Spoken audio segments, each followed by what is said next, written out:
Day 35. Still encouraged by my increasing sense of control over Korean.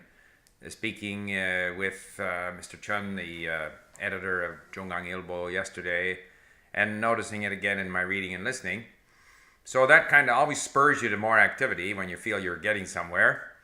So I spent about an hour and a half or so on saving words and phrases, linking.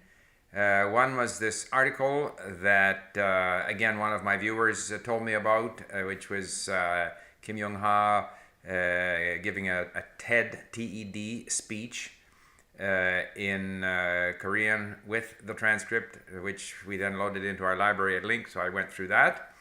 And then there was a new item, one of the items that our member Imani is sharing, which was in this series about economics, and they talked about advertising and so forth. And each one of these is about 18 minutes long.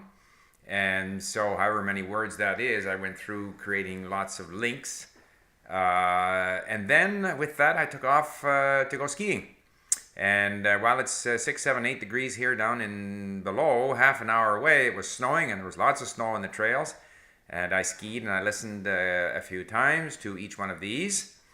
Not really understanding it, of course, even though I had gone through and picked out all the words that I didn't know. So theoretically, I had some sense of all these words, but I still can't pick it out when they're talking. I have a sense of what they're talking about. And then I went through and all of those links that I created now on my iPad, I go through them as flashcards, not in the hope that I'm going to learn them or remember them, but just to help me notice.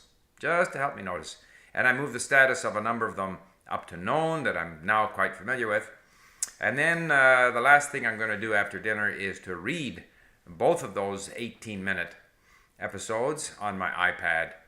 And I'll probably have to stay with those two items for another day or so to start to feel more comfortable with that content. But I have just a better feeling all around, which is nice. It's 35 days in, and I'm beginning to see noticeable progress. I had a look at on our website at Link on the exchange section to see how others are doing. Now, I'm working quite hard, but there's quite a few people who are more active than I am, who have higher activity numbers on our site. And there's one thing about language learning, and why I've always felt that one should measure activity level rather than some test of whether you can, get the subjunctive right or whatever they test you for. If a person is active with the language, active listening, reading, writing, speaking, reviewing, there will be results. I'm quite convinced that there's a direct relationship between the activity level and your progress in the language. Now, some people may have some parts of their skill set improve faster than others, but overall, if we put in the activity, we will improve. And so it's heartening to see those people with that high activity level. And maybe at some point, later on, we'll start to see some people come forward and talk about how much they felt they improved as a result of participating in the challenge. So that's all for today.